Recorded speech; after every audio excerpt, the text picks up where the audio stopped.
அன்பானவர்களே, அன்பு வணக்கங்கள்.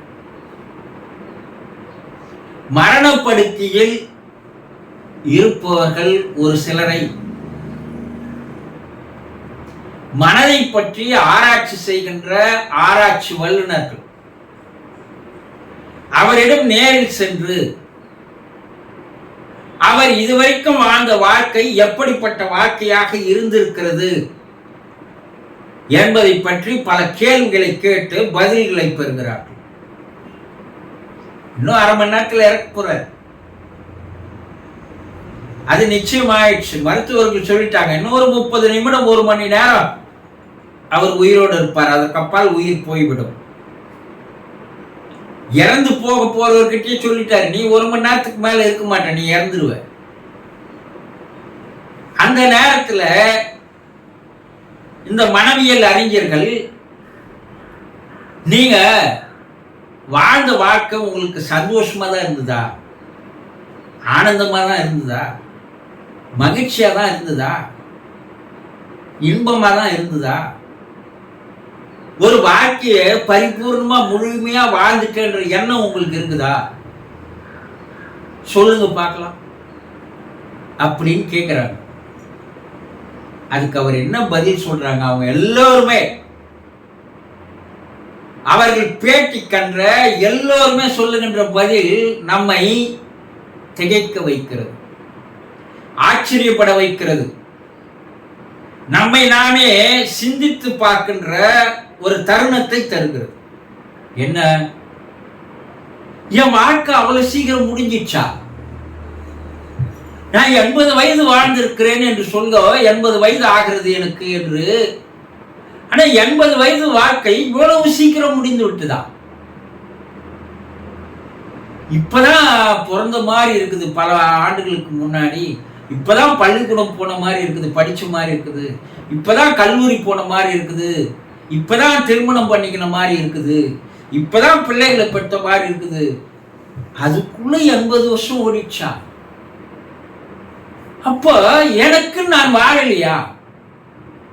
என் வாழ்க்கைக்கு எது சந்தோஷம் தரும்ன்ற அந்த வாழ்க்கையை நான் வாழலையே.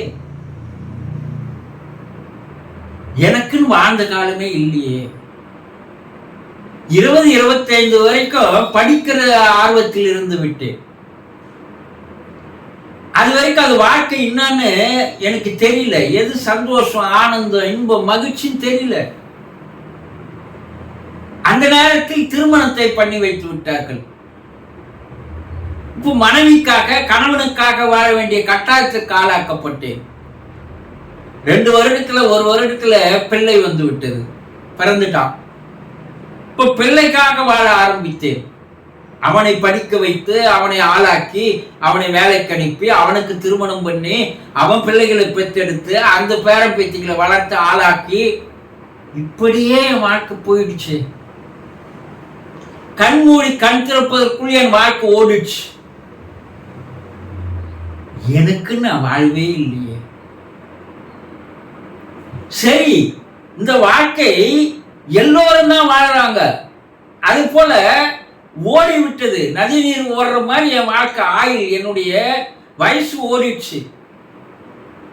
ஆனா இறைவன் என்னை எதற்காக படைத்தானோ அதை நான் புரிந்து கொள்ளவே இல்லையே. இறைவன் என்னை நினைத்து என்னிடம் வந்து சேர் என்று சொன்னானே, அவனை நினைப்பதே இல்லை, அவனிடம் போய் சேரவே முடியவில்லை. அவனுடைய எண்ணத்தை, நோக்கத்தை, குறிக்கோளை நான் பாழடைத்து விட்டேனே. சரி, நான் இறந்தாலும் என் பேர் சொல்லணும்னு சொல்றாங்க இல்லையா? இருந்தாலும் இறந்தாலும் பேர் சொல்ல வேண்டும். அதுதான் ஒரு மனிதனுடைய சிறந்த வாழ்க்கை, சிறப்பான வாழ்க்கை, மகத்துவம் மிக்க வாழ்க்கை, மதிப்பு மிக்க வாழ்க்கை என்று சொல்றாங்கல்ல. இப்ப நான் இறந்தேன்னா சில மாதங்களிலேயே என் குடும்பம் என்ன மறந்துடும். என்னுடைய வீதியில் இருப்பவர்கள் அடுத்த 1 மாதங்களில் மறந்து விடுவார்கள். என் ஊர் என்ன மறந்துடும். அப்ப என் பேர் எங்கிருந்து யாருக்கு தெரியும்? என்னிடம் இருந்த அன்பு, இரக்கம், தயவு, பாசம், இது யாருக்குமே நான் என் குடும்பத்தை தவிர வேறு யாருக்குமே பகிர்ந்து தரலையே. இந்த சமுதாயம் எனக்கு எவ்வளவோ செய்தது, ஆனா அந்த சமுதாயத்துக்கு நான் எதையுமே செய்யாத போறேனே.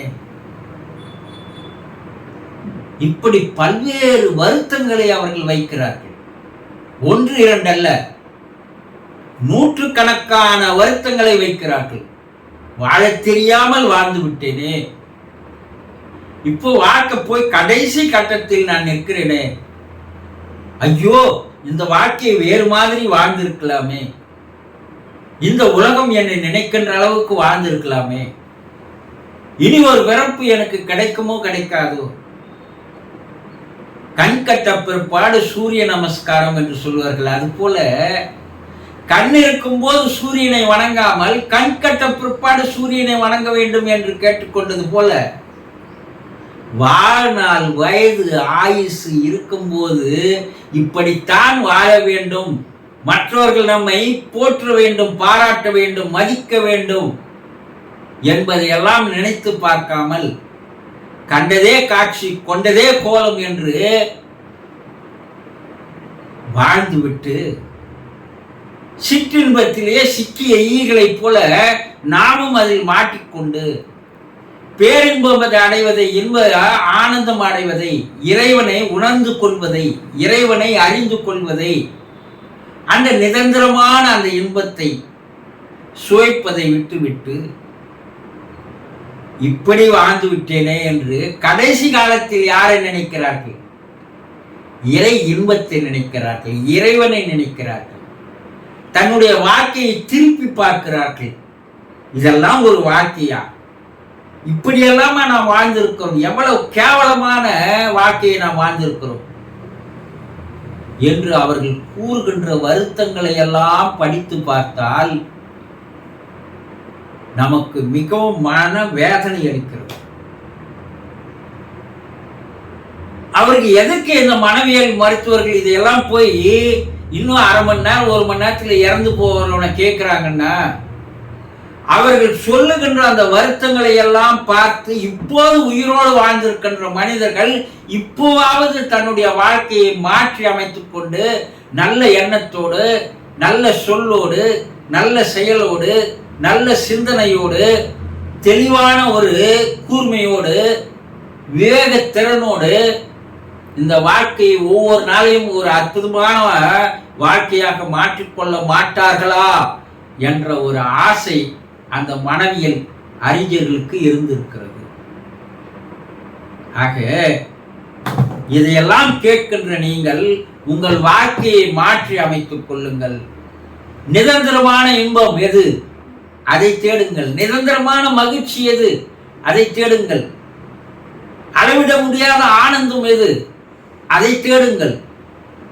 நமக்காக வாழாமல் பிறர்க்காக வாழ்வது, பிற உயிரினங்களுக்காக வாழ்வது இருக்கிறது. அதில் கிடைக்கின்ற அந்த மகிழ்ச்சி, சந்தோஷம், ஆனந்தம் இறைவனிடம் நம்மை தானாக அழைத்து செல்லும்.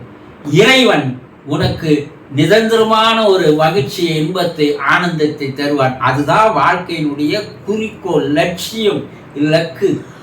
இதை புரிந்து கொள்ள வேண்டும் என்பதற்காக தான் இந்த மனவியல் ஆராய்ச்சியாளர்கள் இறந்து போகின்றவர்களிடையே அவர்களுடைய ஆதங்கங்களை, வேதனைகளை, மனக்குமுறல்களை, மன வருத்தங்களை எடுத்து கூறியிருக்கிறார்கள்.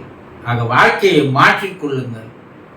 அற்புதமானது இந்த பிறப்பு, அற்புதமானது இந்த வாழ்க்கை, அற்புதமானது என்பதை புரிந்து கொண்டால் ஆன்மீகம் என்ன என்பதை முழுமையாக உங்களால் அறிந்து கொள்ள முடியும்.